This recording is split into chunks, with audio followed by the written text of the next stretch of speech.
Yeah, this is totally different for me now. I guess I became one of those people that actually use different sound bits now, so this is a first for me. Welcome to the Real Radar Radio Show, everybody. Thanks for joining me on this episode. Trying out these different sound effects and sound bits with these sound packages and stuff, and it just seems to be kind of working, I guess. I guess you could say it's kind of a work in progress still. I don't know exactly what it is about these different sound bits and sounds that I'm working with, but it's working, I guess. Episode 65. It's been I guess you could say 2 weeks since I did the last episode of 64.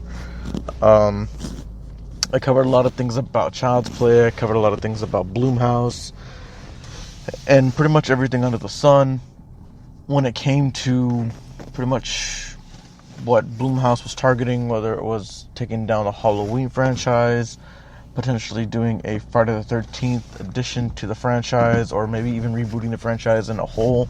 The Scream franchise has been, one of the most talked about franchises of them trying to actually reboot it, or trying to, I guess, add on to the fact that there is more to the Wes Craven storyline than, we're led to believe. But, I mean, if you really think about it, it's kind of hard to, jump back onto the whole Scream bandwagon and let that kind of sink in for a minute. You're taking a franchise that's already been built by Wes Craven, and, the guy has, sadly been gone for about a good couple years now, and, the whole premise of a new entry in the franchise moving forward is, the chances are slim to none. I mean, I highly doubt that any film would do any justice to the franchise since his passing, and it's a little wonky. But I mean, if Blumhouse was to somehow, I guess, find their niche, or find their step in getting their hands on a reboot or a sequel or something, I think with Blumhouse being a very successful studio and being a very successful production company, being able to turn out Halloween remake, and cranking out other stuff like the Into the Dark series, and surprise a week or so ago, Blumhouse took to Instagram and they announced that there is a Black Christmas remake coming out this December. It's very exciting. It's very intriguing to see what it is. Is that the Billy storyline that we've already seen in 2006 with Michelle Trachtenberg and all that business moving forward? It's I don't think it's the same thing. I think it's something that's going to be explored a little bit more, toned to the fact that there was an original, and then Black Christmas came in 2006 with the whole blockbuster exclusive rental straight to DVD, made available for you. It's kind of like a strike while the iron's hot situation. There was a lot of things coming from, I guess, blockbuster exclusives, such as Hills Have Eyes. They had the uncut version. They had other films, and the other films within that range. It was, I guess you could say, The Hills Have Eyes. They had Amityville Horror. They had a couple of other ones I can't remember, but it was kind of in the same premise, the same setup that it was. You could look at the DVD covers also; they kind of match up with the whole Black Christmas one and how The Hills Have Eyes cover. It's kind of the same, not really, but hey, I mean, if Blumhouse is able to get their hands on Black Christmas, I mean, that means a lot of good things could happen, right? I mean, you never know. But aside from that, if Jason Blum himself said it was not impossible to obtain the rights to Dimensions, Scream franchise, then who jumps on board for screenwriting? I mean, do you take Kevin Williamson, who's been very invested in, the Vampire Diaries, who's been very invested in, other projects that he has on the side? Or do you take someone who's worked with Jason Blum, who's worked with Blumhouse, who's, kind of had their hand into the whole cookie jar of, these horror successes that have been cranking out from Blumhouse? The one thing that does stand out from all this is that how Orion Pictures was able to set the bar pretty high away from Blumhouse, away from Disney, away from all these other studios that are cranking out these quote unquote horror movies like Annabelle and The Nun and The Conjuring and Insidious and all this other dumb shit that some people find scary. There isn't really much scary, gratifying feeling when you watch, I guess, Insidious, The Conjuring.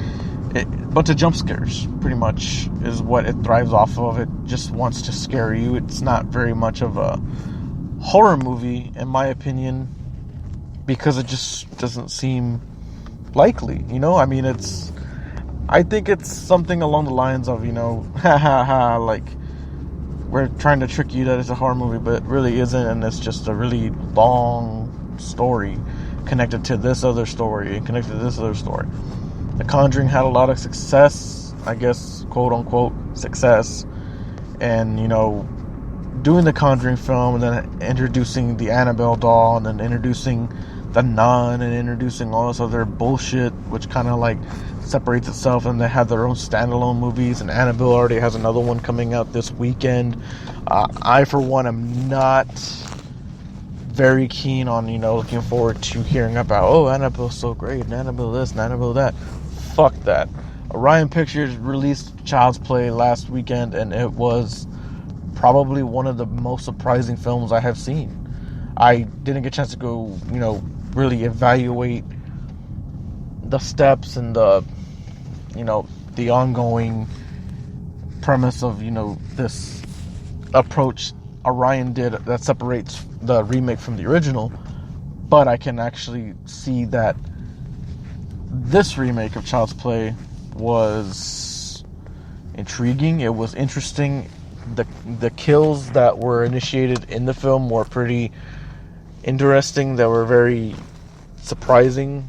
It was a different take from Brad Dourif, having Mark Hamill voice Chucky, giving us that kind of one step above the Joker vibe. It just seemed more fitting for the character. It seemed more fitting for Mark Hamill to really turn it on its side and really put his own twist on it. And I think with this film, meant so much to other people who were looking forward to this. And of course, Child's Play is the number one horror movie right now. And I know that a lot of people will be like, oh, but The Conjuring and this and that, and Annabelle, and it's gonna take down Chucky, and it's gonna do better, and all this other business. I get it. I know. I understand, how you guys feel about it. I know you guys really love your fake-ass doll, Annabelle, and how that really doesn't make sense, and you guys are really just kind of on the cash cow of the, Ed and Lorraine Warren, fake crap, whatever. I honestly don't think that any of that stuff is true. I don't think that doll's possessed. I think the other doll that looks like Raggedy Ann is not possessed. I don't think any of that, really happened. I think it's a whole bunch of crap, really. And you're probably saying, hey, why shit on it, Well, I have reasons, and I have my opinions. But check it out. Sit back and relax. This is going to take a while. You go and watch Annabelle, right? It's a story about how this doll is connected with this other girl, or this little girl, or, how it, kind of interlaces with The Conjuring and all this other shit. I think that films have already been done to the point where it's kind of exhausting. And yeah, I'm defending Child's Play, and yes, I'm defending the remake. I'll explain why. The remake has so much more technological advances compared to 1988's Child's Play. That was written by Don Mancini. Well, it was also produced and directed by Don Mancini. The whole fact that this Child's Play remake had to happen was because Mancini and his partner David Kirshner don't have the actual exclusive rights to Child's Play. He created it. I mean, it was his thing. It was him and Kirshner's thing. They, collaborated. They wrote the story. They produced it. But MGM still has the rights. So, that being said, Mancini and Kirshner declined being producers on the remake because they're working on a TV series of the original Child's Play based on the actual Chucky with Brad Dourif. MGM, however, has the actual exclusive film rights where they can actually reboot the series and do whatever the hell they want with it.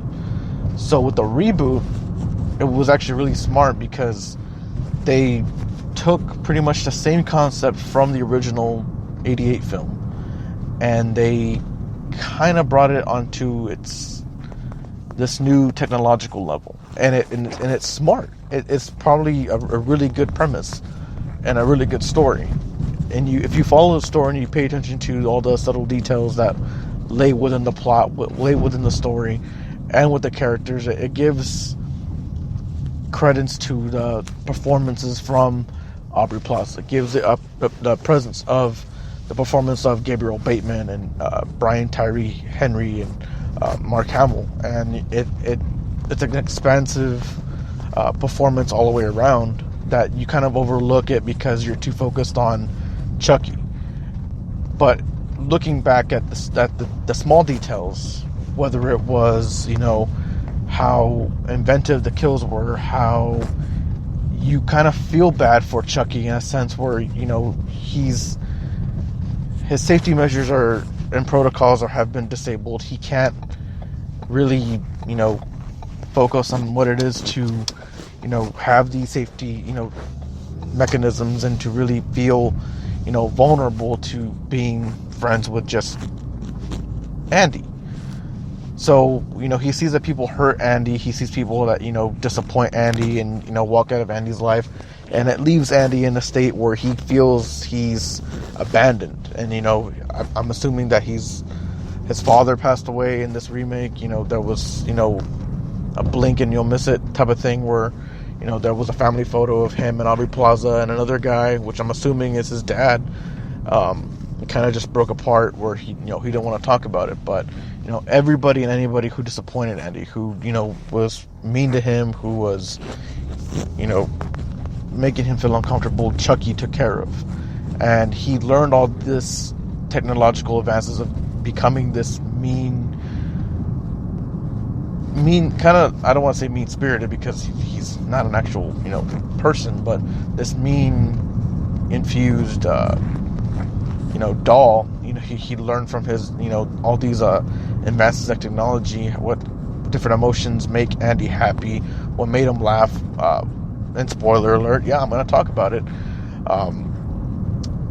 The joy that Andy and his friends got from watching Texas Chainsaw Massacre 2 at Andy's house. The fact that they found it very hilarious and very funny that, certain kills and certain things that happened with that film kind of played out for Chucky and kind of stood out, and it kind of made him happy, and he kind of wanted to make Andy happy in the end. But for what it's worth, he didn't want to let Andy go because he was just so attached to the fact that, Andy was his, and there was no point from that. And I think the whole thing that sets this film apart from the 88 original was that you're taking a piece of electronic, such as what we deal with every day, like an Alexa or with Siri. Stuff like that could, easily manipulate us. And you hear stories about, the Alexa, Google Home Hub, or stuff like that seems to shut itself off or record things that arguments or things that happen, within your home, or things that happen between two individuals or a group or whatever, and it kind of just like relays that message, and it kind of stores that message into the cloud. It's the same thing with Child's Play, and this whole fact that his AI that's in the doll, that this Japanese worker disabled all his safety protocols and stuff, and he gave Chucky that ability to connect to different devices, connect to Andy's hearing aid, and kind of talk into his ear and whisper things into his ear and tell him what he has to do, what he needs to do, kind of manipulate him, and kind of really twist his mind around and kind of put it in his head that he's not crazy. But I mean, in this technological world, everybody's gonna think you're crazy. I mean, everybody's gonna think that you're too well invested into technology, and people are not gonna believe that a killer doll killed somebody or made a mistake. And it kind of reflects on you and it kind of reflects on us, as a society, because we are pretty much well invested into our technological advances. So the fact that they took the whole, it can be reality, it can be set up as a reality because it's reality we live in now, and they kind of brought it down to a level where it opens people's eyes and be like, oh shit, Alexa does this shit too, and Siri talks back, and we have artificial intelligent robots that are built to comprehend certain commands and certain things. Like there was a AI robotic doll that was given a Twitter account, or was granted access to a Twitter account to coincide and communicate with a community, and to really express itself in a way that kind of seemed more connected to people all over Twitter. And what had happened was that Twitter went all sorts of haywire, and it was making threats, and it was doing things that it shouldn't do. So I mean, you could take something like that, like the whole idea and the premise and the whole thought of, what if your Alexa was trying to kill you? What if your assistant Siri on your phone was trying to kill you, was trying to murder you, set you up for a crime or murder or something, or some sort of odd, thing that would happen to you? I mean, it's a genius idea, and I think that the performances that were given from everybody involved in the film make it that much more interesting, make it that much more relatable. And the fact that they had subtle nods to horror movies, they had subtle nods to Poltergeist 3, to Killer Clowns in Outer Space, Texas Chainsaw Massacre 2, the original Child's Play 88, without being too subtle. They gave so much for people to understand that it all interlaced with kind of the original. And I think it, not without being compared to the original, it stands alone very well on its own. And like I had mentioned before, previously, for the past 10-15 minutes already, that it stands alone on its own because of the idea, because of the whole fact that we're relying on this whole new technological advance, that it gives people hope for a sequel. And because the fact that the story ended on a note where it's possible and it seems smart enough to have happened, where Chucky really isn't dead, and Chucky really isn't gone for good. I mean, you can kill the doll, you can get rid of the doll, you can maim it, burn it, ice it, freeze it, whatever, chop it into bits, smash it with bats, throw it in a wood chipper or whatever, melt him for anything, set him on fire. But the fact is that in this technological new state, in this totally different approach, Chucky's able to upload himself to the internet. He has access to apps. He has access to all these Chasm products, like the Chasm thermostat, the Roomba, the TV, the radio, Andy's hearing aid, all these other stuff that Chasm products have created within the film. Chucky was able to maintain. And then when they launched the Buddy 2 doll toward the end of the film, he was able to manipulate certain Buddy 2 dolls and certain products like drones and other things that he was able to use to his advantage to hurt people, to inflict pain on people, and to really kind of set the standard that, he was Andy's only friend. But, I mean, the film ends pretty well to the fact that, MGM and Orion have to really consider making a sequel. And the fact that, you have a film such as Child's Play in theaters for 1 week, and it kind of gives you this whole premise where you're kind of, at the sleight of your hand, have to kind of weigh your options of how you want a sequel to move ahead. Child's Play was announced June 2018. Or July 2018, I'm sorry.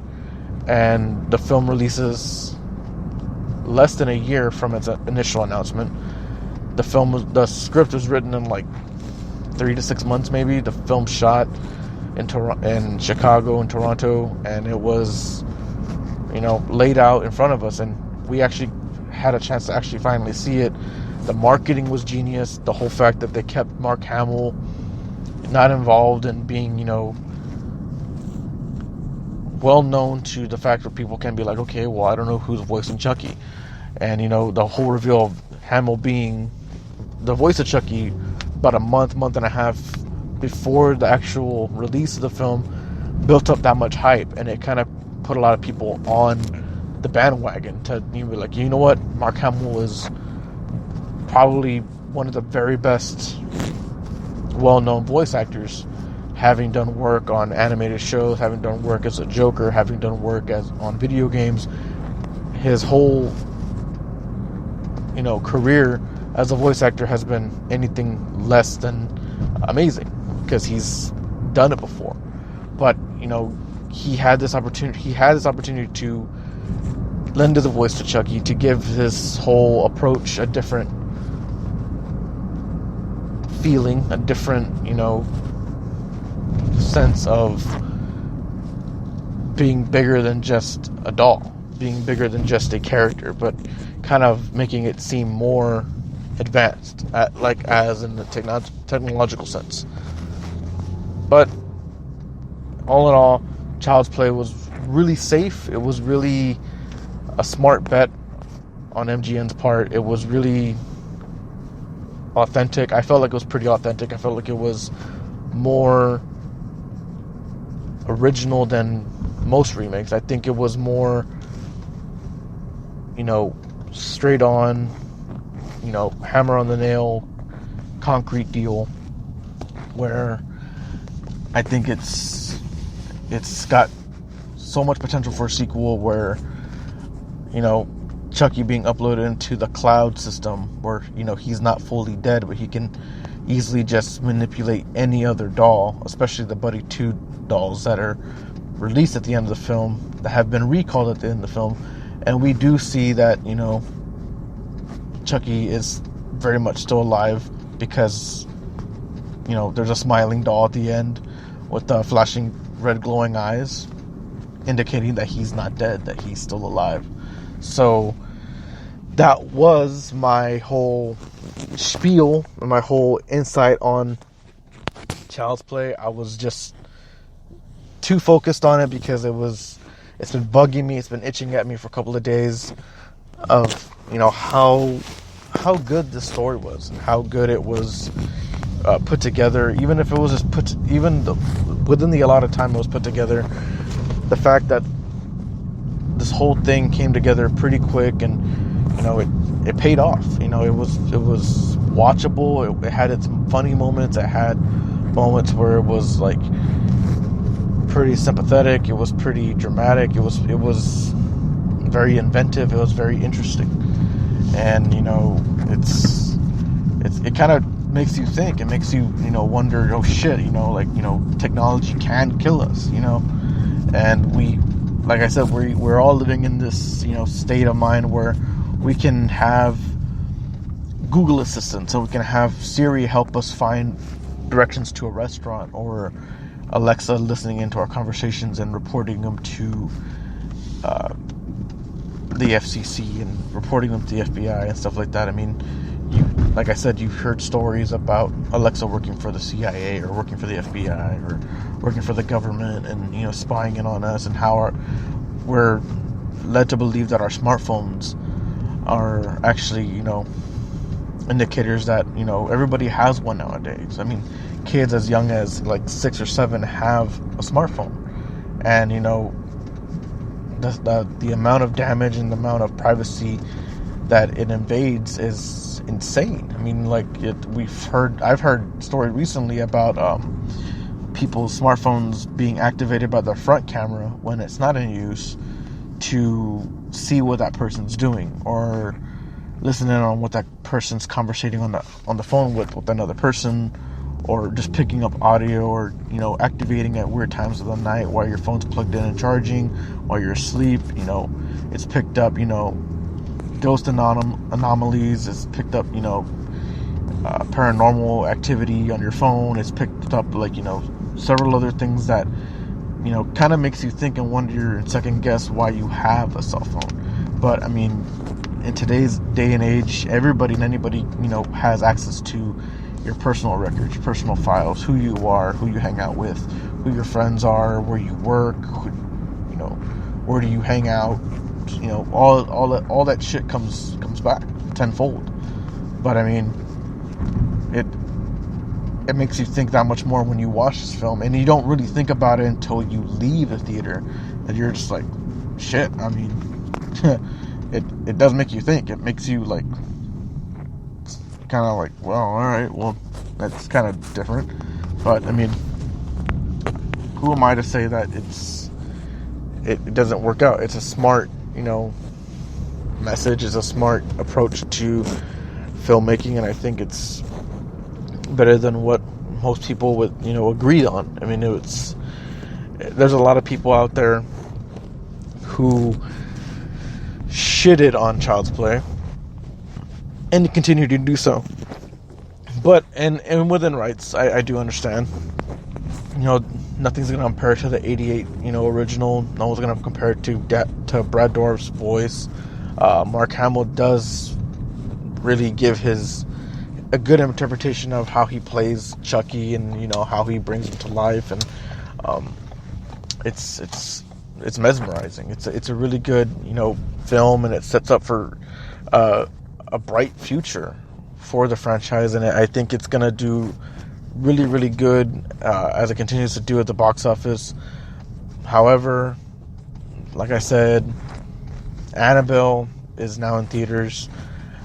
I encourage you guys to go watch it, because who am I to tell you not to watch it? I mean, horror is horror, whether I like it or not. I mean, I'm a big fan of B movies, of B horror, Toxic Avenger, Lloyd Kaufman, and pretty much a lot of very old, very early on Twilight Zone episodes that really caught my attention, that are really interesting.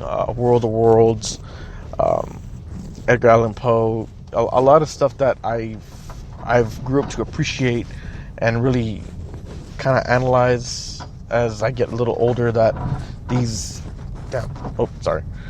films and these shows really lend a whole smart approach to horror, and how we can implement them in today's horror genre, and in today's world of horror. It's kind of interesting, and it's kind of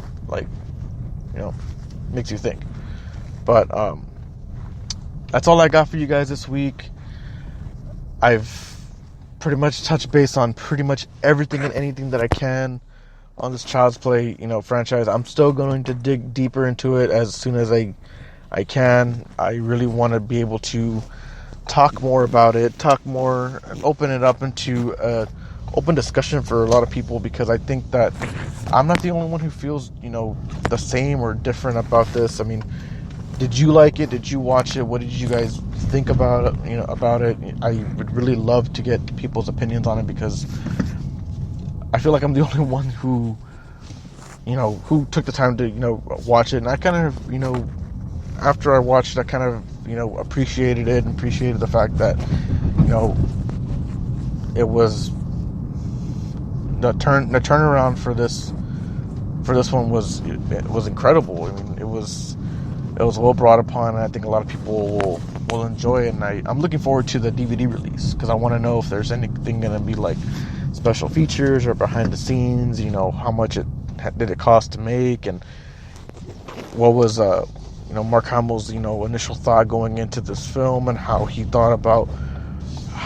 honestly thought about filming Chucky, and how did he find his voice, and what did it lead to him playing it in a certain different tone, and kind of bringing it to life in a different way that he's known for. So it's definitely something to look forward to. Since today is Friday and it is the 20th of June, I just so happen to have one trailer breakdown that really kind of stood out from the past 2 weeks that have gone on, and one of them that had just came out yesterday on Thursday, the 27th, was the release of the Charlie's Angels movie, another remake. And I'm not talking about 2003's Drew Barrymore, Cameron Diaz, Lucy Liu film. I'm talking about Kristen Stewart's Charlie's Angels. I was going to say Child's Play. Weird. Yeah, it's not that great. It's not that great. I think this is the most I've seen her smile in any film. Just in the trailer. I mean, you see her smile, you see her, kind of be seductive and flirty, and kind of be like the whole, like, head honcho, head angel, or whatever. But I mean, like, in the trailer alone, I think she smiles. I think I've seen her smile the most in this trailer compared to any other movie. I mean, I've never watched Twilight. I don't know how the fuck all that worked out. I guess the royalty checks or whatever, were running low. She had to sign up for something to make some sort of money or some sort of currency to kind of stay afloat, because you don't see a lot or hear a lot from Kristen Stewart. You don't really hear a lot. You don't really hear anything at all about Taylor Lautner anymore. I mean, that guy completely fell off. I mean, you don't hear about him whatsoever. I mean, you got Robert Pattinson playing Batman pretty soon, and I feel like it's pretty cringeworthy, and I feel like it's not going to be as exciting and as hopeful as I thought it would be. I mean, I really like Matt Reeves as a director, because he had Cloverfield, and that movie was smart. Teaming up with J.J. Abrams at Bad Robot, bringing us Cloverfield was safe. It was a smart bet.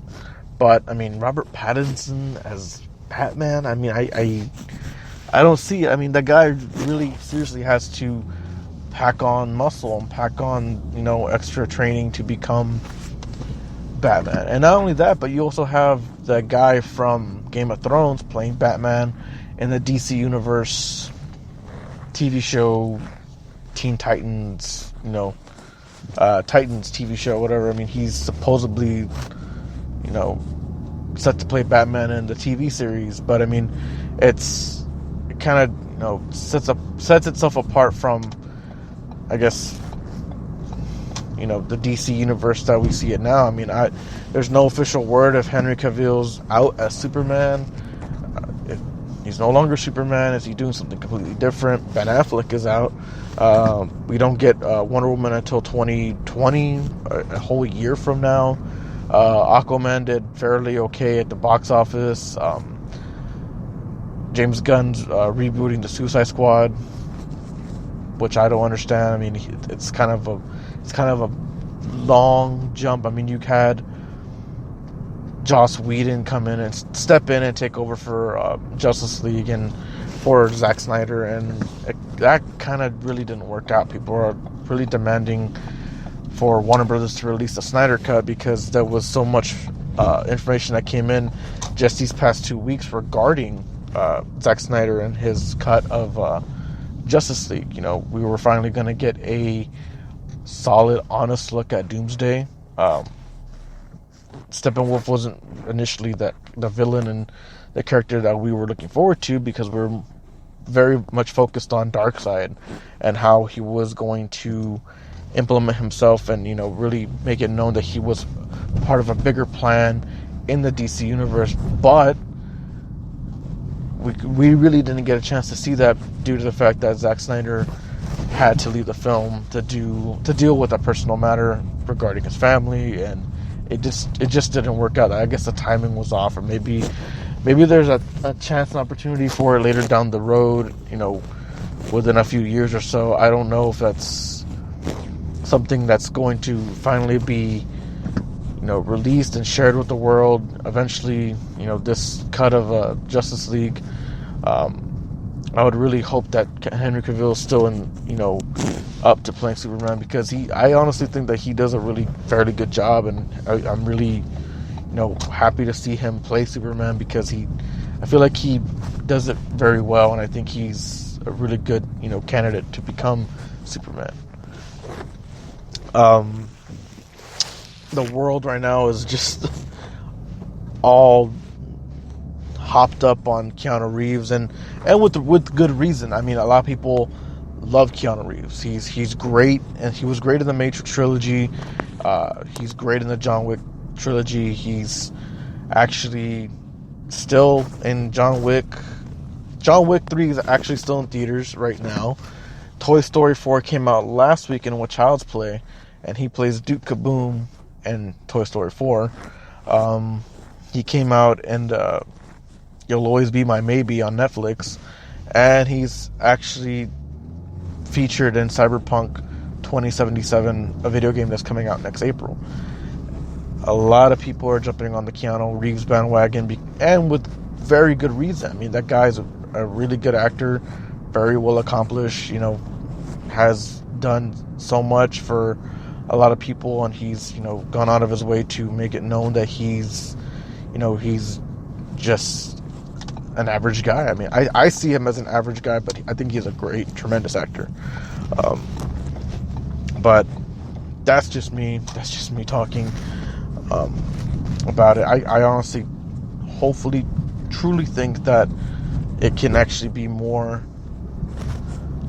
credible down the road when we get more of Keanu Reeves. I'm still holding on hopes that he's going to join Marvel at some point. As who, as what, still remains a mystery. Is he up for the Eternals?